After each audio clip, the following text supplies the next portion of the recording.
সংবাদের শুরুতেই দেখে নেব আজকের শিরোনাম। নিয়োগ দুর্নীতি মামলায় গ্রেপ্তার তৃণমূল বিধায়ক, 6 দিন ইডি হেফাজতে জীবন কৃষ্ণ। কমিটিগুলোর আর্থিক শক্তি বৃদ্ধিতে দুর্গাপুজোর অনুদান মমতার, দাবি কুণালের। লটারির লক্ষাধিক টাকা আত্মসাৎ করে ডাকাতির নাটক, পুলিশের জালে কর্মচারী। তফসিলে জাতি উপজাতিদের শংসাপত্রে ভুল নিয়ে ক্ষুব্ধ মুখ্যমন্ত্রী। নিউটাউনে নাবালিকা ধর্ষণ ও খুনকাণ্ডে দোষী সাব্যস্ত, বুধবার সাজা ঘোষণা। প্রেমিকাকে হত্যা 5 মিনিটে, গুলির শব্দে দৌড়ে এসেও মেয়ের খুনিকে ধরতে পারলেন না কৃষ্ণনগরের তরুণীর মা। বিস্তারিত খবরে যাওয়ার আগে ভিডিওটিতে একটি লাইক দিন এবং পরবর্তী আপডেট পাওয়ার জন্য চ্যানেলটিকে সাবস্ক্রাইব করে রাখুন। এখন বিস্তারিত। নিয়োগ দুর্নীতি মামলায় সোমবার মুর্শিদাবাদের বিধায়ক জীবন কৃষ্ণ সাহাকে গ্রেপ্তার করে ইডি। তৃণমূল কাউন্সিলর পিসি মায়ালাহার সঙ্গে আর্থিক লেনদেনের প্রমাণ পেয়েছেন তদন্তকারীরা। আজ তাকে আদালতে তোলা হলে 30 আগস্ট পর্যন্ত জীবন কৃষ্ণ ইডি হেফাজতের নির্দেশ দেওয়া হয়েছে। শনিবার তাকে ফের কোর্টে তোলা হবে। প্রতি 48 ঘন্টা অন্তর মেডিকেল করাতে হবে, নির্দেশ বিচারক প্রশান্ত মুখোপাধ্যায়ের। জীবন কৃষ্ণ সাহার আইনজীবী জাকির হোসেন বলেন, ইডি ক্ষমতার অপব্যবহার করছে। আমরা প্রত্যেকবার তদন্তে অসহযোগিতা করেছি। ইডি ক্ষমতার অপব্যবহার করছে, আমরা প্রত্যেকবার তদন্তে সহযোগিতা করেছি। গ্রেপ্তারের উচিত গ্রাউন্ড বিবেচনা করা উচিত। কেন্দ্রীয় তদন্তকারী সংস্থার এত তাড়াহুড়ো কিসের? বিধায়কের দাবি, 1.5 বছর ধরে আমি যাচ্ছি, তখনই আমায় চাইলে গ্রেপ্তার করা যেত। এতদিন কেন করলো না? আজ হঠাৎ কেন? 1.5 বছর সময় ছিল এই মামলায়, এত লোক গ্রেপ্তার হচ্ছে, তারা বেল পাচ্ছে, আজ হঠাৎ কেন?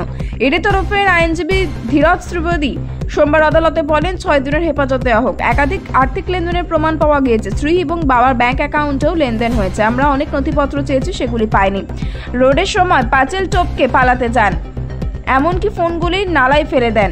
আদালতে ইডি জানিয়েছে 4টা অ্যাকাউন্ট থেকে টাকা পাওয়া গিয়েছে। মোট 46 লক্ষ টাকা পাওয়া গিয়েছে। 2 সেপ্টেম্বর 2020 থেকে 14 ডিসেম্বর 2020 পর্যন্ত 26 লক্ষ টাকা টগরী সাহার অ্যাকাউন্টে জমা পড়েছে।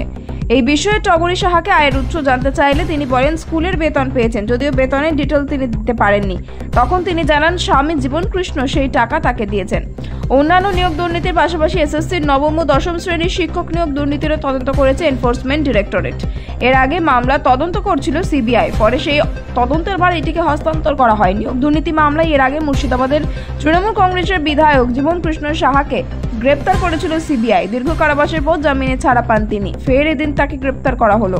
দুর্গাপুজোর কমিটিগুলোর জন্য গত কয়েক বছরের মতো এবারে অনুদানের ঘোষণা করে দিয়েছেন মুখ্যমন্ত্রী মমতা বন্দ্যোপাধ্যায়। এবার অনুদানের অঙ্ক কিছুটা বাড়িয়েও দিয়েছেন তিনি। তার এই সিদ্ধান্তে বারবার প্রশ্ন উঠেছে, জনগণের করের টাকায় তিনি এভাবে দান খয়রাতি করতে পারেন কিনা।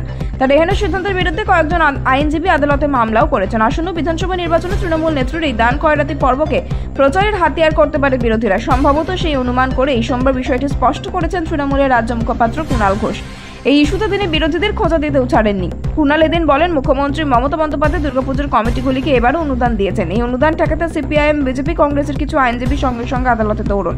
এখানে একটি কথা মাথায় রাখতে হবে, পুজো উৎসবকে কেন্দ্র করে যে অর্থনীতি, সেই অর্থনীতি যাতে আরো বৃহৎ বৃত্তে ছড়িয়ে যেতে পারে, সেটা মাথায় রেখে মুখ্যমন্ত্রী মূলত এই অনুদান নিয়ে থাকেন। এবার বাংলার পুজো অর্থনীতি প্রায় 1 লক্ষ কোটি টাকায় পৌঁছে যাবে। তিনি আরো বলেন, করোনাকালে অনেক কমিটি পুজো করার মতো অবস্থায় ছিল না, কিন্তু পুজো বন্ধ কিংবা ছোট হলে পুজোর উপর নির্ভর করে থাকা মৃৎশিল্পী থেকে ফুলচাষী পর্যন্ত ক্ষতিগ্রস্ত হন। সেসব মানুষেরা সারা বছরে আয়ের 80% পুজোর সময় আয় করেন। তারা বড়সড় ক্ষতির মুখে পড়ে যান। তাই মমতা বন্দ্যোপাধ্যায় যেমন করোনার সময় অনুদান বাড়িয়ে দিয়েছিলেন, তিনি ক্ষুদ্র কুটির শিল্প, অসংগঠিত শ্রমিক সহ সবার স্বার্থে পুজো অর্থনীতি চালু রাখতেই এই অনুদান দিয়ে রাখেন। তিনি আরো বলেন, আদালত বলছে এই মামলার আবার শুনানি হবে, সেটাকে এখন বিরোধীরা কুৎসামূলকভাবে ছড়িয়ে দিচ্ছে। তারা জানতে চাইছে সরকারের দেওয়া টাকার হিসাব পুজো কমিটিগুলি দিয়েছে কিনা। আমি সবাইকে বলবো, কোনো অপপ্রচার কিংবা বিভ্রান্তিতে কান দেবেন না। সরকার পুজো কমিটিগুলিকে যে অনুদান দেয় তার হিসাব নেওয়ার পুরো পদ্ধতি সরকার পালন করে। কথায় বলে চোরের উপর বাটপাড়ি, কিন্তু রবিবার কলকাতার গড়ফা থানার পুলিশের উপর বাটপাড়ি করার চেষ্টা করেন এক ব্যক্তি, যদিও সেই চেষ্টা সফল হয়নি। কথায় আছে না, বাঘে ছুলে 18 ঘাড় পুলিশে ছুলে, অনেকটা সেরকমই ডাকাতির গল্প ফেঁদে লক্ষাধিক টাকা আত্মসাৎ করতে গিয়ে শেষ পর্যন্ত ফাঁদে পড়লেন ওই ব্যক্তি। ঠাঁই হলো শ্রীঘরে। যে টাকার লোভে এত নাটক, রবিবার রাতে সেই টাকা উদ্ধার করতে সফল হয়েছে গড়ফা থানার পুলিশ। কলকাতা পুলিশ সূত্রে জানা গিয়েছে, দক্ষিণ 24 পরগনার অম্বৌলা নটগ্রামের বাসিন্দা রতন সরকার গড়ফা থানার আসেন লক্ষাধিক টাকা লুটের অভিযোগ নিয়ে। তিনি পুলিশের কাছে দাবি করেন, গত শনিবার রাত প্রায় 10টা 10 মিনিটে পালবাজার এলাকায় নিজের স্কুটি পার্ক করেন। তার কাছেই ছিল একটি ব্যাগ, ওই ব্যাগে ছিল নগদ 2.5 লক্ষ টাকা। সেই সময় 3 জন অচেনা ব্যক্তি তার কাছে এসে বন্দুক দেখিয়ে তাকে রেল লাইনের ধারে একটি নির্জন জায়গায় নিয়ে যায় এবং টাকা ভর্তি ব্যাগটি ছিনিয়ে নিয়ে পালায়। রতন সরকার একটি লটারি দোকানের কর্মী। ওই দোকানের মালিক পঙ্কজ আগরওয়াল, তিনি গড়ফা বিবেকনগরের বাসিন্দা। রতন পুলিশকে জানান যে সেদিন রাতে তিনি পঙ্কজ আগরওয়ালের বাড়িতেই যাচ্ছিলেন। লটারির দোকানের টাকা মালিক পঙ্কজের বাড়িতে পৌঁছে দেওয়া ছিল তার উদ্দেশ্য। কিন্তু রাস্তায় যে টাকা লুট হয়ে যায়, ঘটনার গুরুত্ব বিচার করে পুলিশ দ্রুত তদন্ত শুরু করে। রতন সরকারকে জিজ্ঞাসাবাদ করা হয় এবং মালিক পঙ্কজ আগরওয়ালকেও জিজ্ঞাসাবাদ করা হয়। প্রাথমিকভাবে ডাকাতির অভিযোগ নথিভুক্ত হয়, কিন্তু রতনের বর্ণনায় একাধিক অসঙ্গতি ধরা পড়ে। দীর্ঘ জিজ্ঞাসাবাদের পর অবশেষে রতন নিজেই স্বীকার করে যে কোনো ডাকাতি হয়নি, বরং তিনি পুরো টাকাটা আত্মসাৎ করেছেন। পঙ্কজ আগরওয়াল এরপর নিজেই গড়ফা থানায় লিখিত অভিযোগ দায়ের করেন রতন সরকারের বিরুদ্ধে। তিনি অভিযোগ করেন তার কর্মচারী পরিকল্পনা করে ভুয়ো ডাকাতির গল্প সাজিয়ে টাকা আত্মসাৎ করেছেন। ঘটনার ভিত্তিতে গড়ফা থানায় নির্দিষ্ট মামলা দায়ের করা হয়। রতন সরকারকে গ্রেপ্তার করে পুলিশ, তারপর তাকে নিয়ে তল্লাশি চালানো হয়। সেই তল্লাশিতে পুরো 2.5 লক্ষ টাকা উদ্ধার করতে সক্ষম তদন্তকারীরা। তফসিলি জাতি উপজাতির উন্নয়ন অ্যাডভাইজরি কাউন্সিলর নিয়ে বৈঠক। রাজ্য সরকারের দেওয়া সার্টিফিকেট প্রাপকদের তালিকায় ভুলভ্রান্তি নিয়ে উষ্মা প্রকাশ করলেন মুখ্যমন্ত্রী মমতা বন্দ্যোপাধ্যায়। সোমবার নবান্নে ওই বৈঠক হয়। সম্প্রতি ওবিসি সার্টিফিকেট দেওয়ার ক্ষেত্রে জালিয়াতি নিয়ে সরকারের আধিকারিকদের একাংশে জড়িত থাকার বিষয়টি নবান্নের নজরে এসেছিল। তারপরই এই নিয়ে কড়া পদক্ষেপ করে নবান্ন। এবার এসএসসি এসটি সার্টিফিকেটের দেওয়ার ক্ষেত্রেও এদিনের বৈঠকে অনিয়মের অভিযোগ ওঠে। সাম্প্রতিক অতীতে ঝাড়গ্রামে অভিযোগ উঠেছিল সাঁওতালি ভাষায় পড়াশোনা করা সত্ত্বেও পরীক্ষায় অন্য ভাষায় প্রশ্ন এসেছে। ছাত্রছাত্রীদের মধ্যে ক্ষোভ তৈরি হয়। সূত্রের খবর, এদিন এই বিষয়টি নিয়ে উষ্মা প্রকাশ করেন তিনি। জানান, ইতিমধ্যে রাজ্য সরকার সাঁওতালি ভাষাকে সরকারি ভাষা হিসেবে স্বীকৃতি দিয়েছে। রাজ্যে ইতিমধ্যে সাঁওতালি ভাষাতে পড়াশোনা শুরু হয়েছে। তা সত্ত্বেও ঘটনা কেন ঘটলো, তিনি মুখ্য সচিবকে এই বিষয়টি খতিয়ে দেখতে বলেছেন। গত জুলাই মাসে হওয়া শেষ বৈঠকে আদিবাসীদের জমি দখল সংক্রান্ত বিষয়টি 4 মন্ত্রীকে নিয়ে একটি হাই পাওয়ার কমিটি করে দিয়েছিলেন মুখ্যমন্ত্রী। এদিনের বৈঠকেও এই 4 মন্ত্রীকে আরও সক্রিয় করার নির্দেশ দিয়েছেন তিনি। সূত্রের খবর, মুখ্যমন্ত্রী এদিন এই বৈঠকে জানিয়েছেন যে এখনও আদিবাসী অধ্যুষিত বিভিন্ন জেলায় আদিবাসীদের জমি দখল করার চেষ্টা করা হচ্ছে। রাজ্য সরকার আদিবাসীদের জমি তাদের হাত দিয়ে তাদের জীবন জীবিকাকে সুরক্ষিত করতে চেয়েছে, তাই এই বিষয়টি পুরোপুরি বন্ধ করতে হবে। নিউটাউনে নির্জন জঙ্গলে বছর 13 নাবালিকাকে ধর্ষণ করে নৃশংস খুন করা হয়েছিল। সেই ঘটনায় গ্রেপ্তার হয়েছিল টোটো চালক সৌমিত্র রায় ওরফে রাজ। এদিন রাজকে দোষী সাব্যস্ত করল বারাসত আদালত।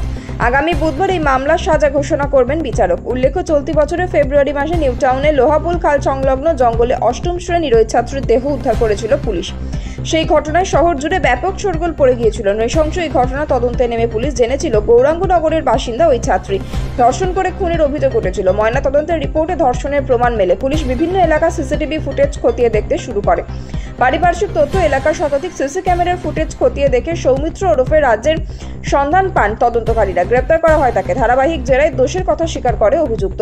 ঘটনার পরেই তদন্তে উঠে পড়ে লেগেছিল বিধাননগর পুলিশ কমিশনারেট। বারাসত আদালতে শুরু হয় মামলা।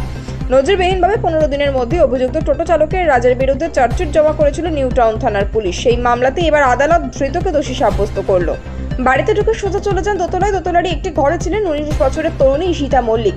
অভিযোগ, দরজা খুলে ঘরে ঢুকে সোজা ঈশিতার দিকে বন্দুক তাক করেন আততায়ী। পরপর গুলি ছোড়েন। গুলির আঘাতে ঈশিতাকে মাটিতে লুটিয়ে পড়তে দেখে এক মুহূর্ত সময় নষ্ট করেনি ওই আততায়ী। বন্দুক উঁচিয়ে সিঁড়ি দিয়ে নেমে আসেন একতলায়। তাকে আটকাতে গেলে ঈশিতার মাকে বন্দুকের ভয় দেখিয়ে গেট দিয়ে বেরিয়ে চম্পট দেন আততায়ী। এই পুরো কাজ করতে তিনি সময় নেন মাত্র 5 মিনিট বলে দাবি মৃতার পরিবারের। জাতীয় সড়ক থেকে প্রশাসনিক ভবনের সংযোগকারী রাস্তার উপর দোতলা বাড়ি। তার ঠিক উল্টো দিকে কৃষ্ণনগর উইমেন্স কলেজ। বাড়ির বাইরে বড় বড় হরফে লেখা আশা ভিলা। সেই বাড়িতেই থাকেন ঈশিতা। তিনি ছাড়াও ওই বাড়িতে থাকতেন তার বাবা জয়দেব মল্লিক, মা কুসুম মল্লিক এবং ভাই কর্ণ। বাড়ির সামনের রাস্তা দিয়ে প্রায় প্রশাসনিক উচ্চপদস্থ কর্তাদের গাড়ির আনাগোনা লেগেই থাকে। বাড়ির সামনের রাস্তা দিয়ে প্রায় প্রশাসনিক উচ্চপদস্থ কর্তাদের গাড়ির আনাগোনা লেগেই থাকে। বাড়ির নিচে 2টি ঘর অফিসের জন্য ভাড়া দেওয়া। সেই ঘরের পাশ দিয়ে উঠে গিয়েছে দোতলার সিঁড়ি। সোমবার সেই বাড়ির দোতলার ঘর থেকে উদ্ধার হয় উচ্চ মাধ্যমিক পাশ করা ঈশিতার রক্তাক্ত দেহ। সোমবার দুপুরে ওই রাস্তায় সরকারি আধিকারিক থেকে সাধারণ মানুষের যাতায়াত ছিল অন্য দিনের মতোই। তবে কেউ তখনই আততায়ীকে লক্ষ্য করেনি। ব্যস্ততার সুযোগ নিয়ে আশা ভিলার দোতলায় উঠে ঈশিতাকে খুন করে পালান আততায়ী। পালানোর সময় ঈশিতার মায়ের সঙ্গে মুখোমুখি হন তিনি, কিন্তু বন্দুক উঁচিয়ে তাকে ভয় দেখিয়ে এলাকা ছাড়েন আততায়ী। সঙ্গে সঙ্গে দোতলায় উঠে ঘরের মধ্যে মেয়েকে রক্তাক্ত অবস্থায় পড়ে থাকতে দেখে চিৎকার করে ওঠেন কুসুম। সেই চিৎকার শুনে ছুটে আসেন প্রতিবেশীরা। তারাই খবর দেন কোতোয়ালি থানায়। পুলিশ সূত্রে খবর, অভিযুক্ত জয়দেব সিংহ ঈশিতার পূর্ব পরিচিত। উত্তর 24 পরগনা কাঁচরাপাড়া এলাকায় থাকেন বলে অনুমান। সেখানে ঈশিতার সঙ্গে তার আলাপ গড়ে ওঠে প্রেমের সম্পর্ক। ঈশিতার বাড়ি কৃষ্ণনগরে হলেও কাঁচরাপাড়া স্কুলে পড়তেন ঈশিতা।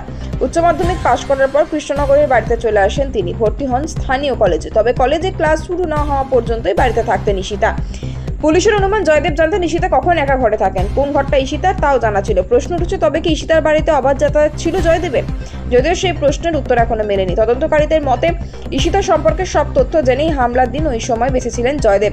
তাই যেমন কোনো বাধার মুখে পড়তে হয়নি তাকে। দুজনের মধ্যে প্রেমের সম্পর্ক থাকলেও বর্তমানে টানাপোড়েন চলছিল। জানা গিয়েছে সম্প্রতি তরুণী সেই সম্পর্ক ছেড়ে বেরিয়ে আসতে চাইছিলেন। সেই রাগে ঘরে ঢুকে তরুণীকে গুলি করে খুন করা হয়েছে বলে প্রাথমিক অনুমান police. Krishnanagar police super Amarnath বলেন, মেয়েটির শরীরে 2টি গুলির আঘাতের চিহ্ন রয়েছে। দেহ ময়নাতদন্তের জন্য পাঠানো হচ্ছে। পুলিশ সূত্র খবর, অভিযুক্ত দেবরাজকে আটক করা হয়েছে। তবে পুরো বিষয়টিকে খতিয়ে না দেখে এখনই এই ব্যাপারে কিছু মন্তব্য করতে চাননি পুলিশের কর্তারা।